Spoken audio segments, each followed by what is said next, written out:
Hello and greetings, my friend. Welcome back to my YouTube channel. I'm Matt Schifferly with another video to help you escape from the diet and exercise rat race while building more muscle and strength with the power of calisthenics training. Today's video is an update video on my DIY suspension setup. I've always been a big fan of suspension training in general, wrote a whole book on it, in fact, and always recommending things like the NOSC Twin Trainer and stuff, because essentially suspension equipment is a weight machine that quite literally fits in your pocket. It's perfect for portable fitness. It gives you lots of versatility aside from regular progressive calisthenics. You can replicate lots of bodybuilding movements like chest flies and bicep curls, and it also gives you the ability to basically have a weight machine wherever you find yourself in life. You don't need to go to the gym if you don't want to. You don't have to rely on big, bulky, expensive equipment, especially in the DIY space. You can get it for much less than even a simple pair of dumbbells. Before we begin though, I want to caution you, of course, with any DIY project, there is an inherent degree of risk to it. I don't know what kind of rope you're going to have. I don't know what anchor points you're going to have.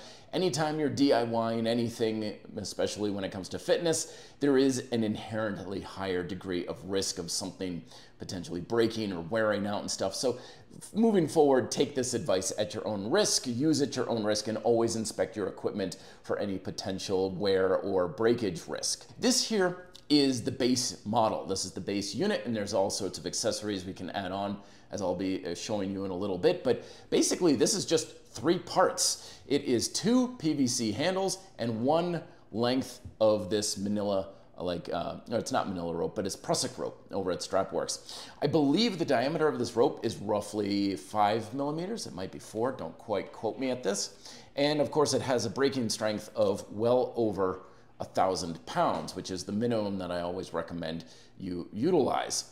It's 1 length of rope for this setup, and it's about 20 feet in length, but one of the advantages of it, of course, is that you can have whatever length you want for accommodating the environment that you have. The handles, as I said, are PVC. These are 1-inch pipes, but this setup is unique because it will accommodate any kind of handle and accessory that you possibly want. If you have the desire for thinner handles because your handles are a little smaller, if you want bigger, beefier handles to really work your grip, you can do that.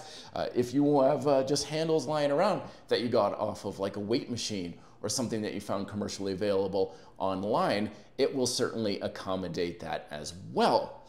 These handles in particular, I used to make them with like hockey tape and things like that, but that stuff would get sticky and tacky and stuff. And what I've done here instead is these are about 5.5 to 6 inches in length, 1-inch PVC. Make sure you sand down the edges really, really well. You want these as smooth as butter, because particularly for exercises where you have the handle rotating like curls and stuff, any kind of roughness in these edges is going to pose as a risk of wearing out and breaking your ropes. So you want to really smooth out the inside and outside edge of this. To get a grip texture for this, all I do is I take a razor blade, the tip of a razor blade, be very careful with this, kids, ask your parents' permission, and you just score down the length of the PVC with the tip of like a box cutter. It creates an ever so slight raised ridge in the plastic, which is durable. It doesn't like hold and cake on dirt, but it does give you some degree of grip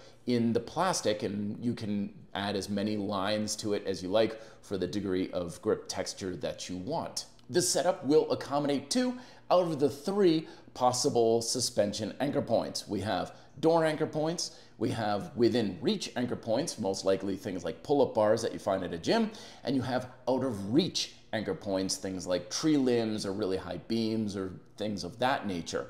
This will accommodate over the pull-up bar or overhead reach anchor points very well. All you do is run the rope through the handle, and then you connect the other end with a simple bowline knot, which is one of the reasons I call it the bowline trainer.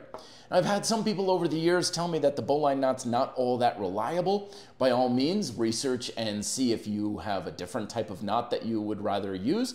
But I've been using the bowline for many years. My father taught it to me when I was a kid a long time ago, and we used to hang heavy equipment up in our garage holding up with a bowline knot, and it worked perfectly fine. So I'm going off of that experience, and has always worked for me, but the advantage to the bowline knot is that it's easy to tie and it's also easy to release. So it's not something that gets really jammed up and you gotta like try and get in with a screwdriver, because once you put a lot of weight on these ropes, the knots get more cinched and they get harder to untie. The bowline knot's really simple. You just simply flick the very top of it off and you can undo it, and then that's how you make your adjustments, is you just tie the knot at different heights for the height relatively that you want your handle at.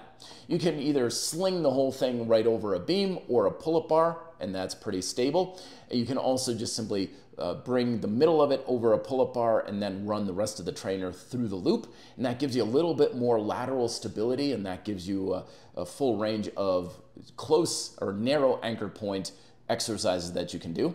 You can also kind of get creative and do a wide anchor point as well by just running the rope over the bar twice, ropely at about shoulder width apart. Took me a little bit of practice to be able to do this, but if you're particularly using it for things like dips, or you don't want the ropes to be super close together for things like push-ups and stuff, that can be an anchoring option which may suit you very well.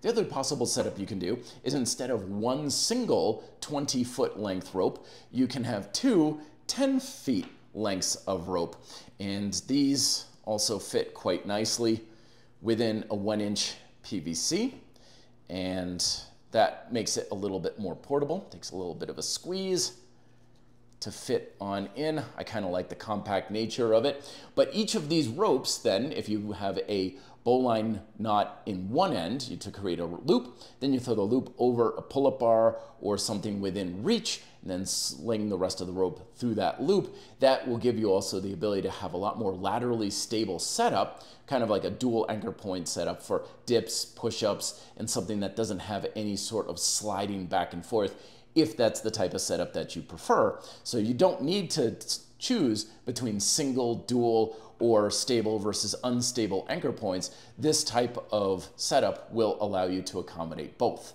Now, that setup will accommodate most any suspension exercises you would ever want to use. You can even fashion a pair of foot suspension loops if you prefer, by either just not including the PVC handle, so you just have the loop of the rope, or you can even feed the rope through the handle twice, and then you have an adjustable loop that has a self-locking mechanism where your foot can press against the handle and it's not going to slip and move, and your heel's not going to slip through it. But if you want a little bit more comfort and a little bit more of a refined design, I recommend getting a simple set of these. These are known as simple slings. Again, strapworks.com.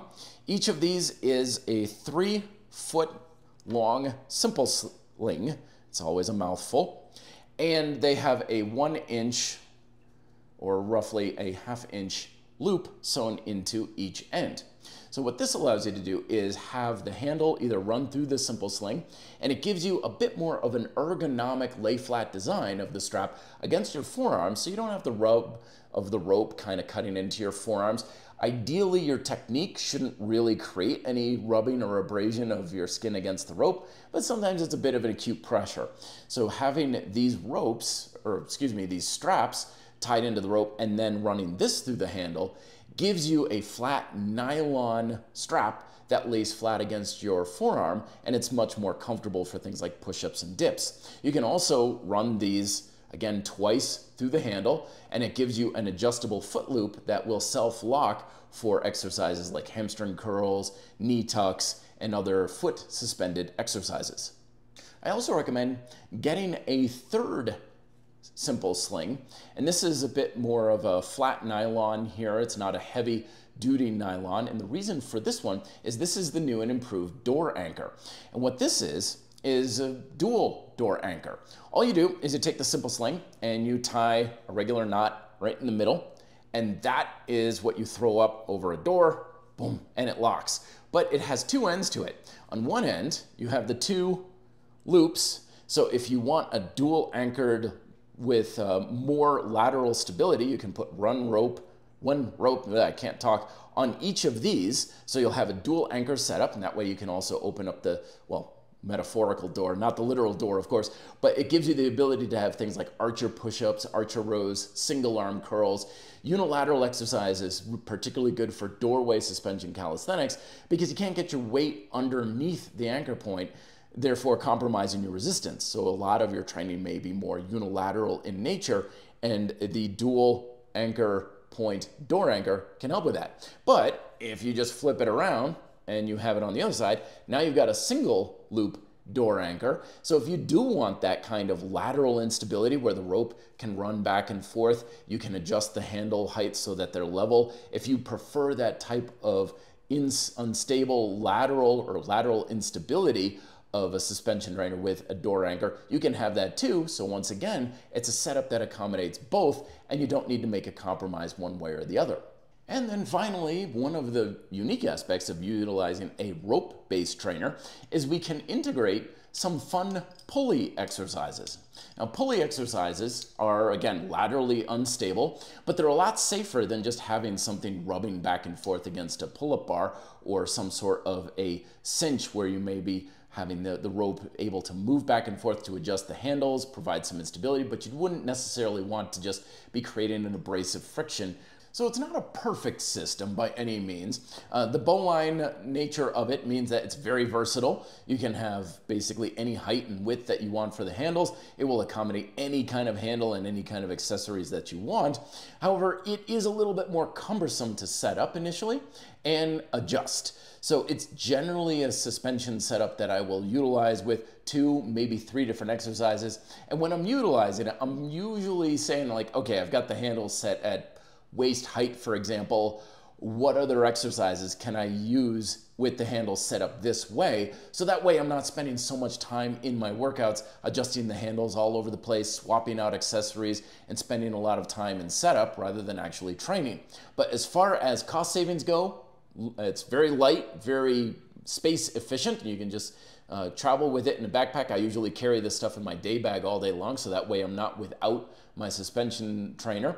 And you can pretty much make it however you want. You can make it do whatever you want. You can accommodate any kind of accessory, any kind of attachments, and your creativity can really run wild. You don't have to feel like you're limited to a fixed foot loop or handle height or adjustment. You can do all kinds of things with it, and that's one of the reasons why I really particularly enjoy using it. So once again, all the resources for making your own are down below in the description, as well as my book, Suspension Calisthenics. There's instructions in this book on basically everything I just showed you without a couple of the updates for making your own suspension calisthenics. And if you want to just go with a store-bought one, of course, I recommend the Nosk Twin Trainer as well. That's always been my favorite for many years. They make the best manufactured suspension equipment on the market, in my humble opinion. And don't forget to check out the Suspension Calisthenics playlist here on the Red Delta Project YouTube channel for all kinds of exercises, workouts, training tips on how to basically get the most out of the portable weight machine that fits in your pocket. Best of luck in your training. Thank you very much for watching. Be fit and live free.